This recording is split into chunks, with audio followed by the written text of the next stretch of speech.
زمزم کے متعلق تو ہم سب جانتے ہیں، لیکن آج ہم آپ کو زمزم کے کنواں سے متعلق چند دلچسپ حقائق بتائیں گے۔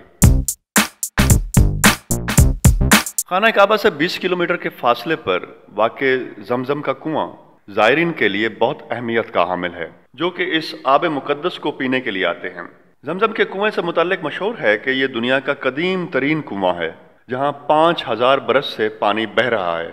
اس مقدس کنویں سے 5 سے 18 لیٹر فی سیکنڈ کے حساب سے پانی پمپ کیا جا سکتا ہے، اور یہ محض 30 میٹر گہرا ہے۔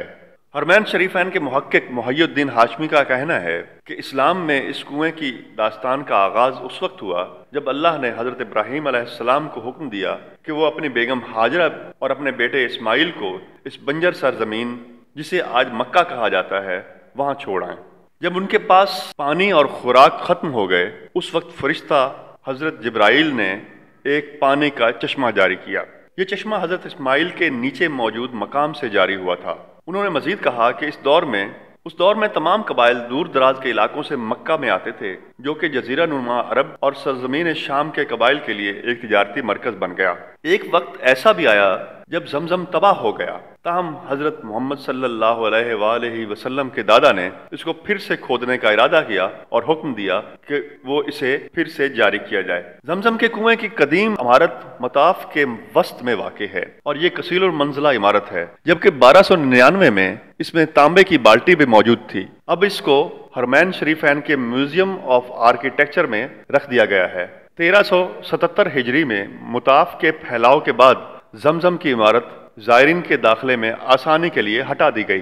1400 ہجری میں مرحوم شہزادہ خالد نے ایک حکم دیا جو کہ کنواں کی صفائی کے لیے سب سے بڑا آپریشن تھا۔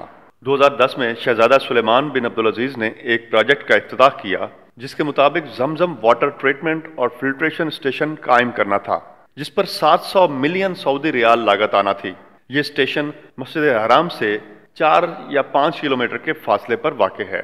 یہ کئی عمارتوں پر مشتمل ہے جو کہ 13,405 مربع میٹر کے فاصلے پر پھیلی ہوئی ہیں۔ روزانہ کی بنیاد پر زمزم کا 120 ٹن سے زائد پانی مدینہ میں مسجد نبوی میں احتیاط کے ساتھ ٹرک ٹینکرز کے ذریعے ٹرانسپورٹ کیا جاتا ہے۔ زمزم کا پانی 7000 سٹیرائل کنٹینرز میں مہیا کیا جاتا ہے اور مسجد نبوی کے اندرونی اور بیرونی اطراف میں تقسیم کیا جاتا ہے۔